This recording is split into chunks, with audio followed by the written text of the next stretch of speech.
rakaraka to kasi imedo gi moko ma kienyeji siala gini o manera.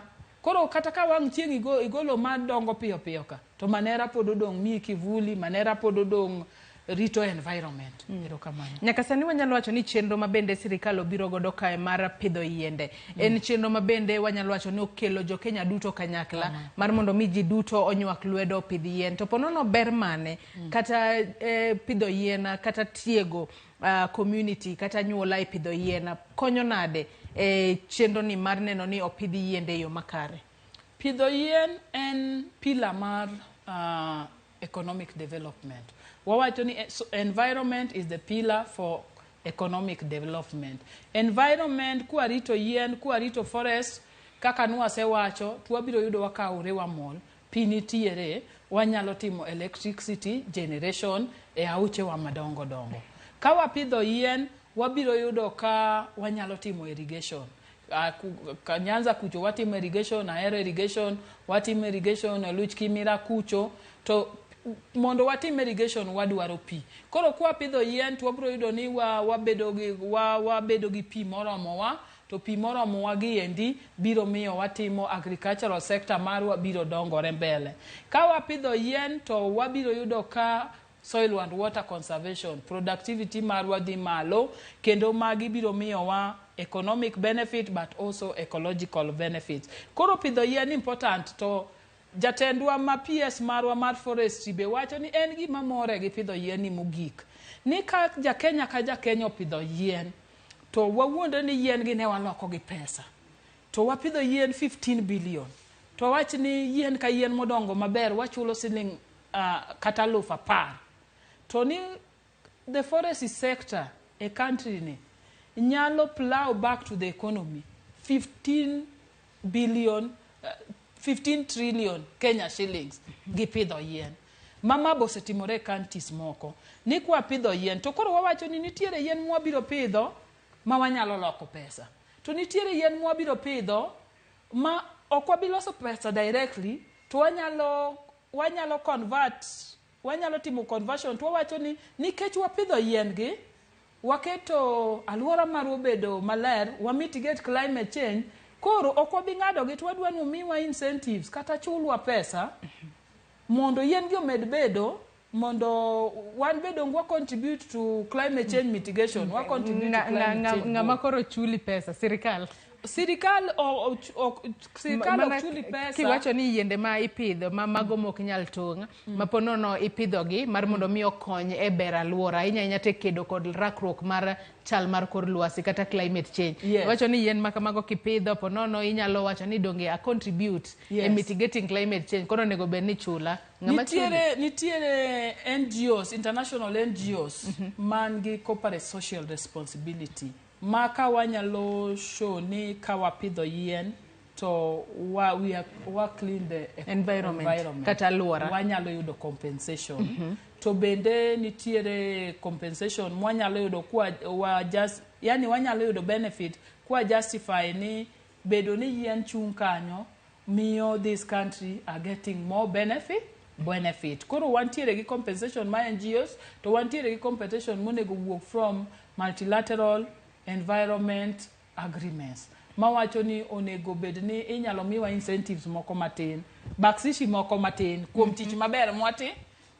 Ponono iluongo kanyo ni duoko lwedo nikech itimo tich maber, ikonyo the world, ikonyo the globe.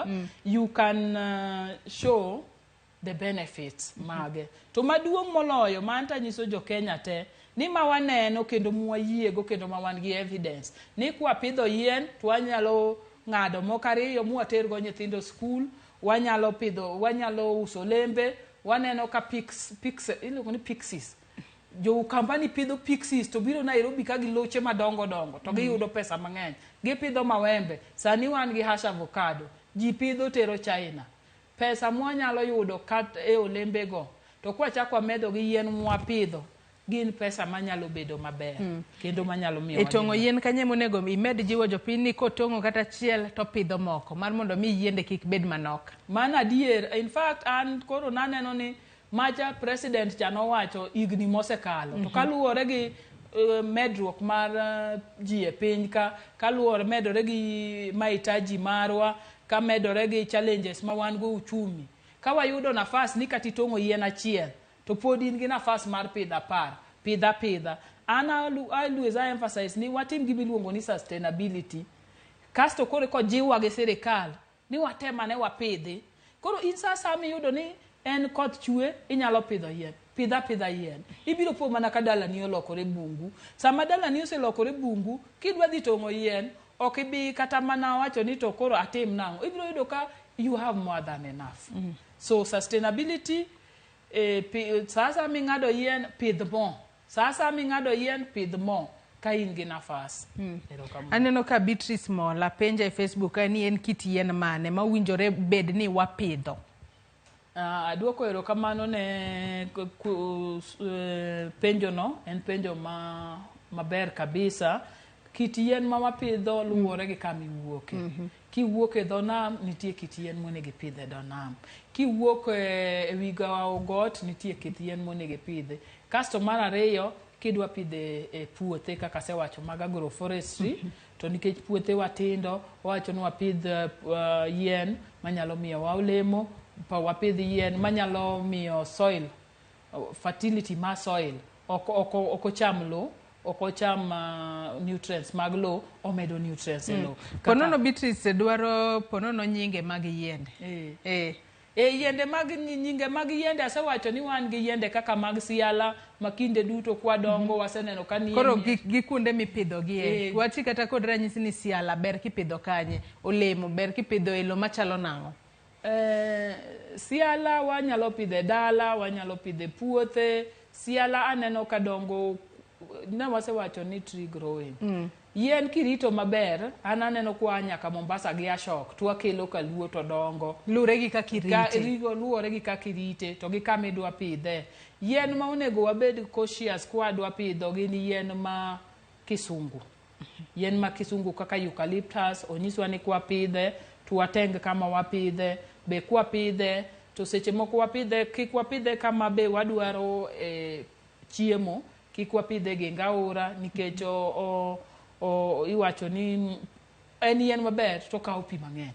To koro maduong' an anyalo nyiso Beatrice ni kaluwore gi kumoaye, to o consult afisa mar forest man kuno kata kefri, kata onyalo contacta mondo wabed gi twak makende kode, apenje ni akanye to odwa pidho yien man, nikech yien be luwore gi preference.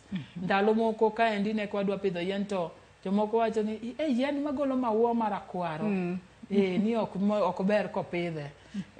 Akia gimomiyo. Koro seche moko be ng'ato nigi preference, nitie yien miero to nitie yien moro. Kasto compound marwa, gima da recommend ni kik wapidh yien mamiyo compound lil ahinya. Koro ineno ka oketi gi tich matek. Yien onego kel ber. Koro wawacho ni kwa dwa pidho yien e compound, to wapidh yien ma evergreening, kik wapidh yien manyalo gore nwa udi. Koro watalamu wan gi advice mang'eny. Kidwa pidho yien, koro kaka sani ma wan be wa restore ecosystem, wawacho ni kwa pidho yien, to wapidh yien ma kienyeji, to wapidh yien ma evergreen. To yien be en kaka nyathi, kiweye mokirite to gara, to nitie be kaka kirite to bedo maber. Adwa nasoma ne moko kuom ote ma bende podi joneno magwa chwalonwa okinyi ma kawuono. Ote ma kamago kinyalo mana ket na